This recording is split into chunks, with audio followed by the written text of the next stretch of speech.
ప్రారంభంలోనే రిటైర్మెంట్ గురించి ఆలోచించాలని ఆర్థిక నిపుణులు ఎంత చెప్పినా చాలా మంది పట్టించుకోరు. అందుకు చాలా సమయం ఉందని భావిస్తుంటారు. కానీ సంపాదించడం మొదలుపెట్టిన సమయం నుంచే రిటైర్మెంట్ కోసం పెట్టుబడుల గురించి ఆలోచించాలని నిపుణులు చెప్తున్నారు. దీని ద్వారా పదవీ విరమణ తర్వాత ఆర్థిక ఒత్తిడి ఉండకుండా చూసుకోవచ్చు. రిటైర్మెంట్ తర్వాత తగినంత డబ్బు చేతిలో ఉంచుకునేందుకు ద్రవ్యోల్బణం, ఆయుర్దాయం, వైద్య ఖర్చుల వంటివి పరిగణలోకి తీసుకోవాలి. 60 ఏళ్లు వచ్చాక పదవీ విరమణ పొందుతారనుకుంటే అతని ఆయుర్దాయం 80 ఏళ్లు దాటినా అంచనా వేసుకోవచ్చు.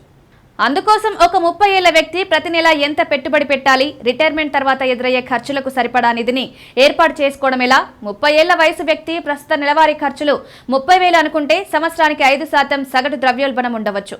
60 ఏళ్లు వచ్చే నాటికి అతని నెలవారీ ఖర్చులు 1.33 లక్షలు అవుతాయి. రిటైర్ అయిన తొలి ఏడాదిలోనే ఖర్చులకు దాదాపు 16 లక్షలు అవుతాయి.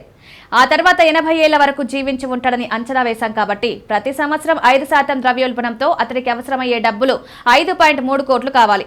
అందుకే 30 ఏళ్ల వయసు నుంచే 12% వార్షిక రాబడి అంచనాతో నెల 7,000 రూపాయలు పెట్టుబడి పెట్టాల్సి ఉంటుంది. ప్రతి సంవత్సరం 10% పెట్టుబడిని పెంచుకుంటూ వెళ్లాలి. దీంతో పదవీ విరమణ చేసేసరికి ఒకేసారి చేతికి 5.3 కోట్లు అందుకునే అవకాశం ఉంటుంది. 40 ఏళ్ల వ్యక్తికి 60 ఏళ్లు వచ్చిన తర్వాత నెలకు 80,000 డబ్బులు అవసరమవుతాయి. 80 ఏళ్ల వయసు వచ్చే నాటికి అవసరమయ్యే నిధి 1.75 కోట్లు. 12% వార్షిక రాబడితో నెలకు 9,500 రూపాయలు ఇన్వెస్ట్ చేయగలిగితే అనుకున్న లక్ష్యాన్ని చేరుకోవచ్చు. సాంప్రదాయ పొదుపు పథకాల్లో డిపాజిట్ చేస్తే ప్రస్తుతం 7% మించి రాబడి రావడం లేదు. దీంతో భవిష్యత్ ద్రవ్యోల్బణాన్ని మించి నిధిని సమకూర్చుకోవడం కుదరదు.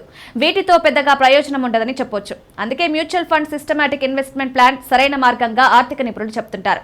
ఇండెక్స్ ఫండ్ ఎంచుకున్నట్లయితే కొంతవరకు రిస్క్ తక్కువగా ఉంటుంది. అయితే మ్యూచువల్ ఫండ్స్ సైతం హై రిస్క్ కలిగి ఉంటాయి. మార్కెట్ ఒడిదుడుకులకు నోలవుతుంటాయి. అందుకే అన్ని వివరాలు ముందుగానే తెలుసుకుని ఇన్వెస్ట్ చేయాలి.